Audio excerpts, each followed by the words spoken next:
आप सोच भी नहीं सकते विल कितना शक्तिशाली है। एक ऐसी दुनिया में जहाँ जादू ही सब कुछ है, उसने उस तलवारबाजी को चरम सीमा तक पहुँचा दिया है जिसे जादूगर नीची नज़रों से देखते हैं। उसकी तलवारबाजी की गति इतनी तेज है कि नज़रों से देख पाना संभव ही नहीं है।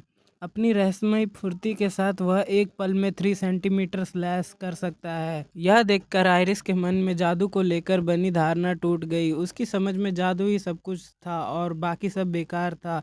राक्षसों को मारना तो दूर की बात थी। विल को यह नहीं पता था जिस लड़की को अभी उसने बचाया था वह एक बहुत ही प्रभावशाली जादूगरनी थी। वह बस साधारण होने का नाटक कर रही थी। सुप्रीम 5 मैगस से जब चाहे मिल सकती थी। वह 5 शक्तिशाली जादूगर थे जिन्हें आम लोग जिंदगी भर देख नहीं पाते थे। विल की बचपन की दोस्त और उसकी वाइट मूनलाइट एल्फरिया ने एक नया बर्फ का जादू बनाया था। उस जादू के लिए फ्रॉस्ट वॉकर के बर्फ के क्रिस्टल की ज़रूरत थी। यह घोषणा की गई कि जो भी इसमें योगदान देगा उसे सम्मान मिलेगा। विल एल्फरिया के लिए कुछ भी कर सकता था, इसलिए वह जोश के साथ डंजन की चौथी मंजिल पर पहुंच गया। वहां उसने देखा कि एक लड़की राक्षसों से घिरी हुई है। वह तुरंत अपनी जादुई गति से हमला किया और उसे बचा लिया। उस लड़की का नाम आयरिस था।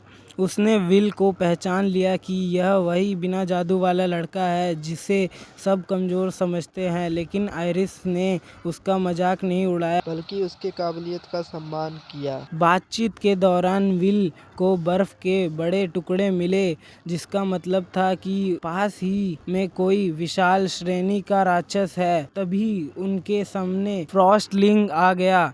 आयरिस ने चेतावनी दी कि इस पर शारीरिक हमले का असर नहीं होता और पास जाने पर यह जमा देता है, लेकिन विल के लिए यह कोई बड़ी बात नहीं थी। उसने अपनी विशेष डिवाइस और तार का इस्तेमाल किया। वह जानता था कि इस राक्षस की कमजोरी क्या है। उसे फ्रिक्शन से पैदा हुआ आग के जरिए राक्षस तक पहुंचाया और एक जोरदार धमाके के साथ उसे हरा दिया। टावर के शिखर पर चर्च विल के जाने के बाद आयरिस का असली रूप सामने आ गया।